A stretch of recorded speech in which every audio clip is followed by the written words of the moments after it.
the Atlanta mayor talking about this new blight tax, and I think this is actually already happened in some cities across the country.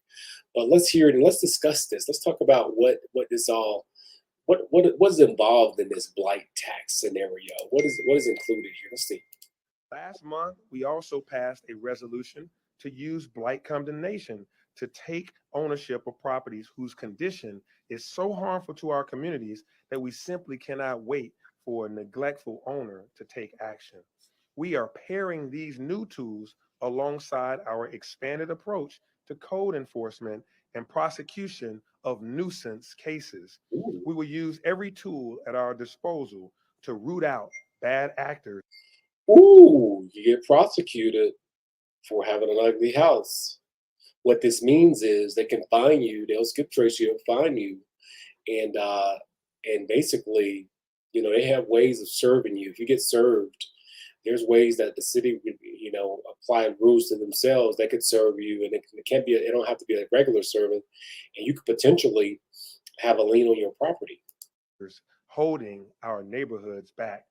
However, enforcement is just the tip of the spear, tip of the iceberg. We have learned a lot. I know there's a lot of people happy though because a lot of these cities have been regentrified, and a lot of people are looking next door. They're like, see a trap house on this side, a trap house across the street, and but there's nothing they can really do. Most of these city laws are pretty minimal, and on these homeowners, unless they do. The homeowner can basically board the windows up and keep the grass cut. They're okay, but they're just getting even tougher on these landlords to have a house that's being neglected. About why blight happens in our community. And if we want to ensure that our healthy, thriving neighborhood vision becomes a reality, we need to do more to support our legacy residents and preserve generational wealth. Who's the legacy residents? That's why we are focused on standing up support and resources for residents, including estate planning, legal support for tax and title issues, So you gonna help me out a little bit?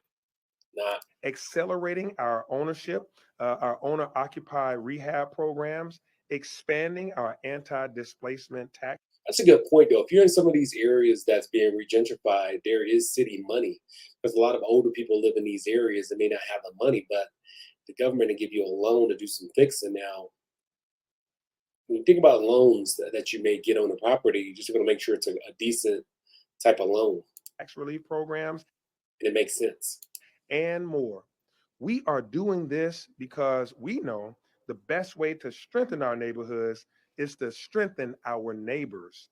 We also are working alongside our nonprofit and philanthropic partners, like the West Side Future Fund here with John Allman and his team.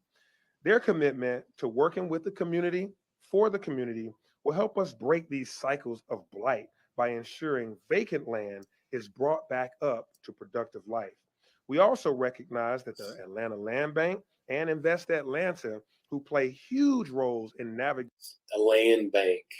I've run into them when I was out there looking at some properties and trying to find the owner, and it comes to find out the land bank had them. the logistics of returning property to productive use where local residents can live and thrive. We've come a long way since 2022, and we will continue to move with urgency to make our neighborhoods better. Our goals are big, but our appetite to work on it is even bigger. And we've got a deep bench of people and organizations who know how to Who wrote his script? work together to get these things done. As you see behind us, are key How are you gonna have? So they're having a news conference in front of a blighted house. I wonder if they've already took this house. leaders in our community. It's important that everyone continues to use 311 to report vacant and abandoned properties when we see it so we can fix it. So your house is gonna be on the wanted list. Thank you for trusting us to lead this work. It's an honor. And one last thing, I want to recognize a special guest who is with us today. We have Destiny, who is a homeowner in this neighborhood, and this is Destiny's house, y'all. Oh, we got to do something. We got to kiss the kids and make sure we did something for somebody that's in need. She has an incredible journey to tell about home ownership. Destiny was in my program at TechBridge. She learned technology and graduated and got a great job. And now she is creating generational wealth by being Absolutely. Got off drugs. Now she's homeowner. a homeowner. She just I'm not sure if that's the truth. Allegedly, but it's great. told me that she's got uh, okra growing in the back over here. She's got some trees that she got all kinds of stuff that she's about to do. The code enforcement are likely to come in there and give you a fine because you can't grow okra in the city, allegedly. And she's going to be one of our great contributors to this neighborhood. And so I'm just happy to say that with the help of all these partners, significant investment from Invest Atlanta, work with Atlanta Housing, of course, our city council, West. So it's interesting that they're rolling this out. I haven't really heard this type of scenario being rolled out in cities, but I'm sure there's a lot of other cities that are doing something similar.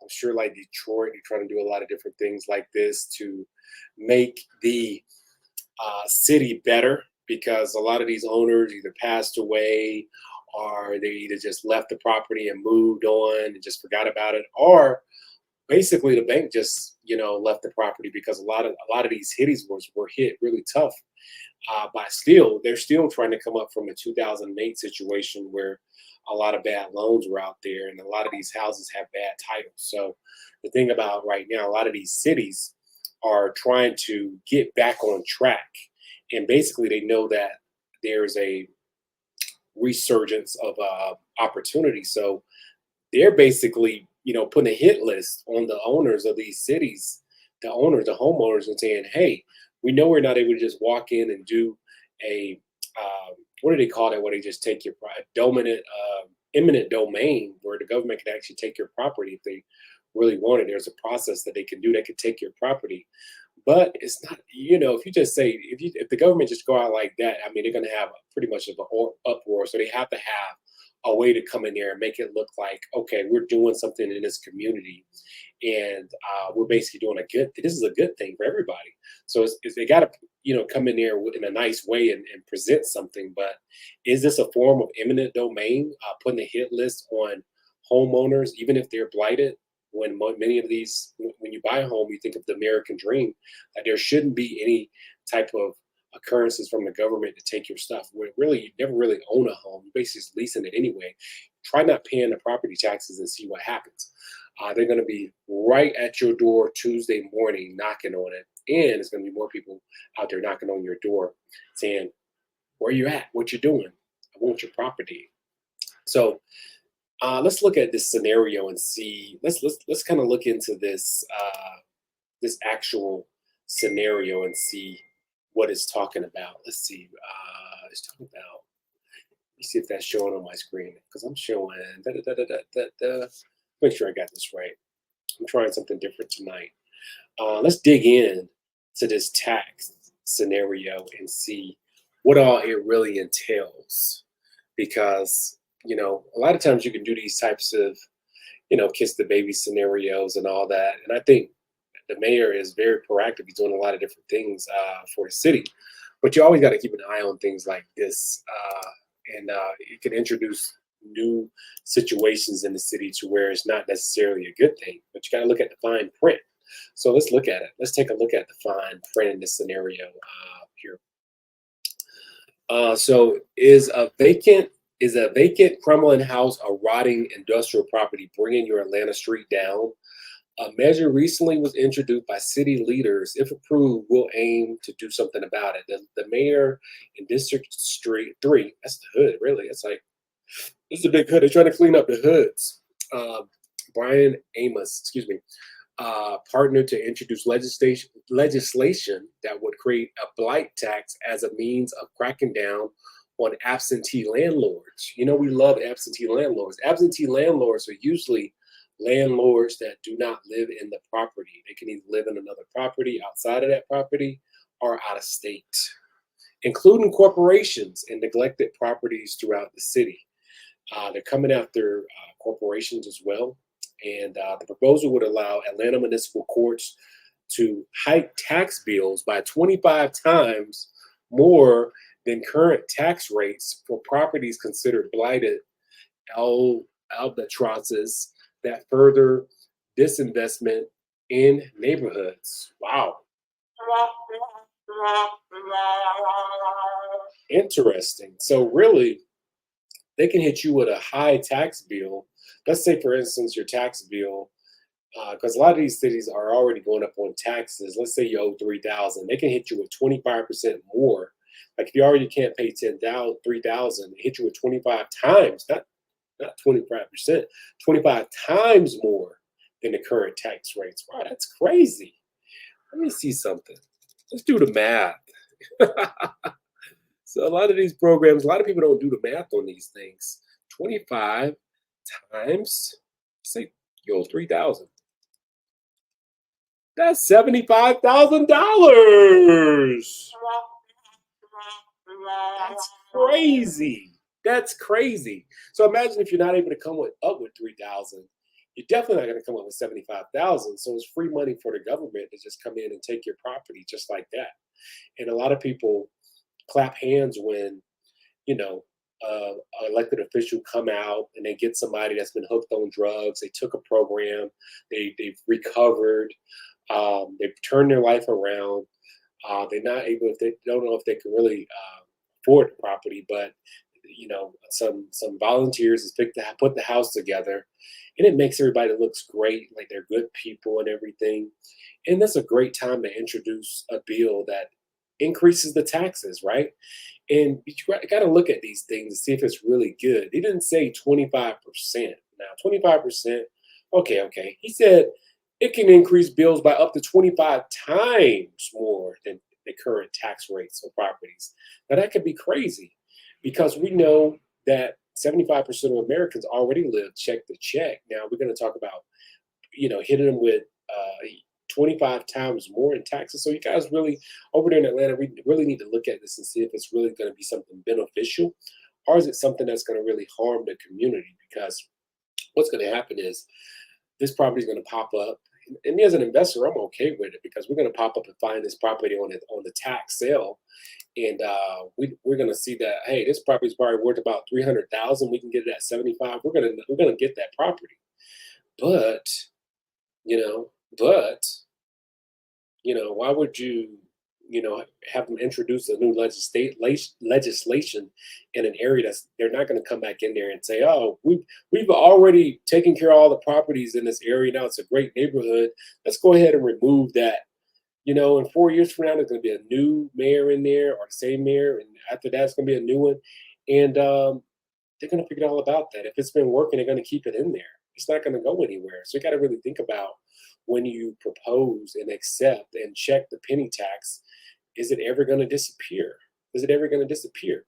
And what's going to stop them from rolling that same scenario onto everybody else in the area just because, oh, if you're late, let me just increase your tax bill by 25 times more. 25 times more. Let's hike those taxes up even more. So it's pretty crazy, guys. So you got to be really, really careful, guys, about that when you are just accepting these new legislation, because they gotta put lipstick on the pig, right? And it's a lot of other things that's in this deal that you got to look at.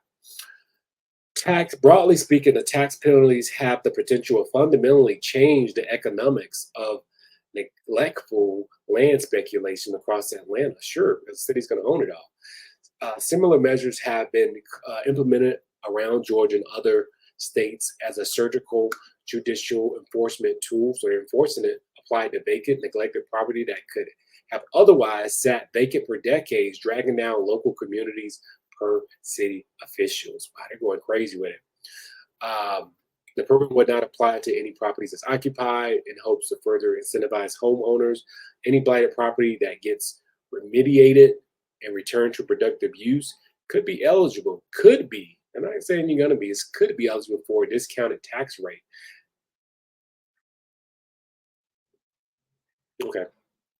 Large-scale properties that significantly impact the neighborhoods would be special cases.